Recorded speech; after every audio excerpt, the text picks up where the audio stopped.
Welcome everyone to today's unboxing and first look on an Lenovo IdeaPad 720S, one of the first shipping with an AMD Ryzen CPU. So let's take a look.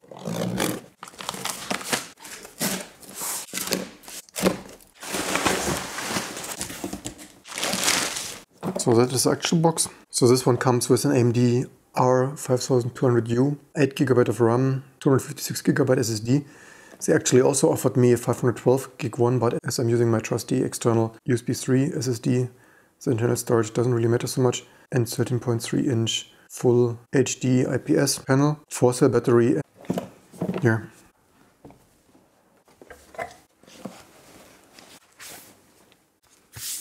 Actually, I'm surprised it's aluminum. I thought it's plastic. That is of course much nicer than I expected. Although I'm personally not the greatest fan of aluminum, as I said in other videos. If you don't treat it extremely well, it can scratch, and also the MacBook sometimes gave me some electric fizz in some not that perfectly installed power grid like UK, USA, Brazil, Russia, Taiwan, things like this. This is of course what people expect, often more premium these days. Although I personally prefer the magnesium something plastic coated ThinkPads. So power adapter. So this is an USB-C power adapter. It looks like it has no other power delivery mechanism anymore. So port-wise we got two USB-C plugs. If they are both equal, I have to find out. And on both sides old-fashioned regular USB, which I find a nice touch to be able to use any old device immediately without adapters and dongles and such. Yeah, aluminum, here some loudspeakers, some rubber feet. Some JBL speakers. They also have there some Dolby Atmos logo. We have to see how they sound later. Apparently Fingerprint Reader, I guess, that I personally will usually not use. I'm surprised it feels much nicer than I expected. I'm actually still disappointed that Lenovo is not installing AMD Ryzen in the ThinkPad model line. I sure hope they will do this later. Actually the at least German keyboard layout is a little bit funny with this keys so close to each other that may lead to irritations with heavy typing. Some fancy holographic logo thing, in case it matters for some.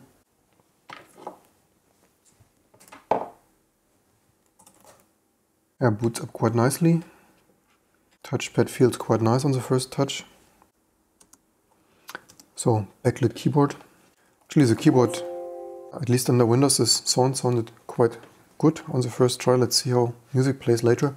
But yeah, for the first impression, I'm actually surprised it is such high quality for the IdeaPad line. They definitely have come a long way. When I remember some IdeaPads from 10 years ago, they of course now are quite high quality for this price.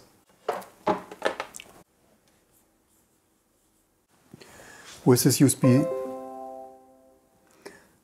USB-C revolution, it should actually be possible to share this power supply with other USB-C machines.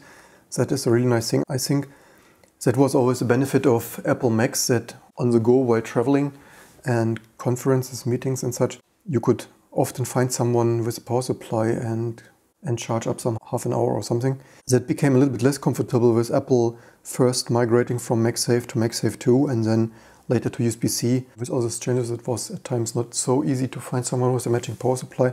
But now with this USB-C, this should be really nice for road warriors and frequent travelers to have a chance to find power somewhere. I found this always a little bit annoying with PCs, that they all had their custom power supply and you virtually could never find someone unless you maybe had a Lenovo ThinkPad and there were other business travelers with a ThinkPad. This USB-C really brings this power sharing to the rest of us. So this is the first Windows boot. Actually the system sounded quite well, but screen real estate, it would of course be another awesome plus if it would be 16:10, but that is probably not what you can expect for people with gaming and such these days. So let's plug in my external Linux SSD and see how the Linux booting is going.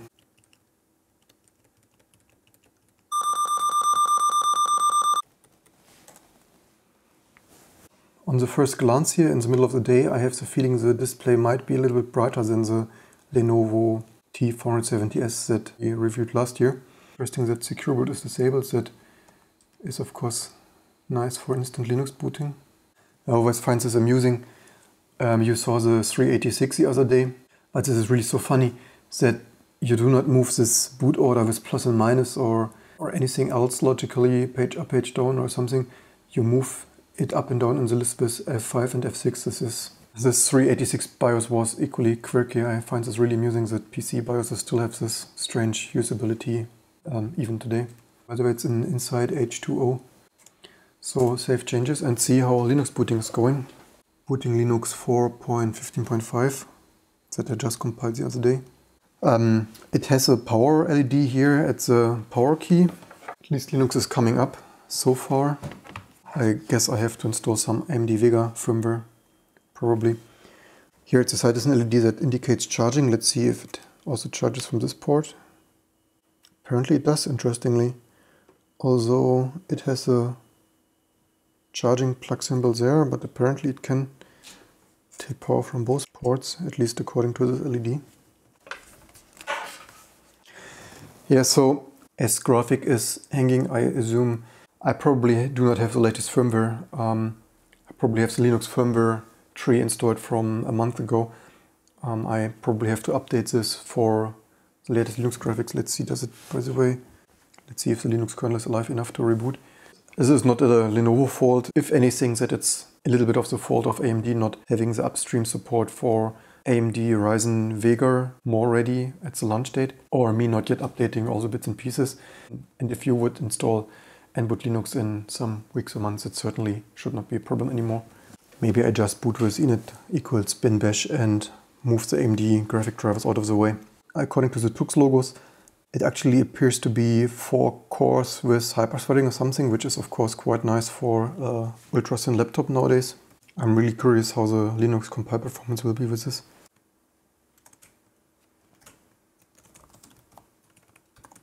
I simply moved the AMD GPU drivers, the DRM drivers out of the way, and now we have at least some slow but working EFI system frame buffer. One small drawback is the lack of Ethernet.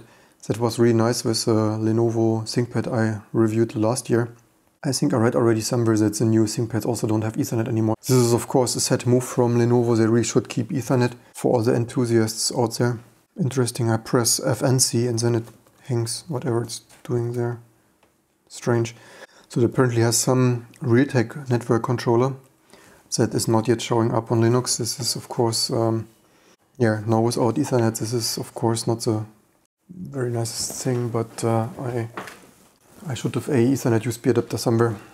I hope in the office and not at home. So this concludes the initial unboxing.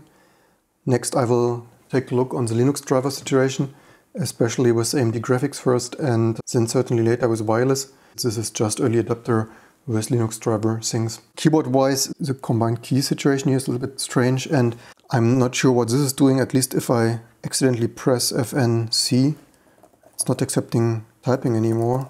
I have no idea what this is, only happening with FNC, which happens exactly the key that I usually try to hit when I want to cancel my console typing. It's a little bit, time will show what's up with it.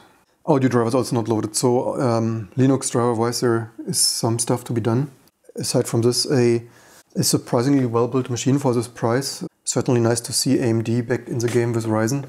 I hope you enjoyed the first summary. Give it a thumbs up if you have, and don't forget to subscribe for all the next videos to come.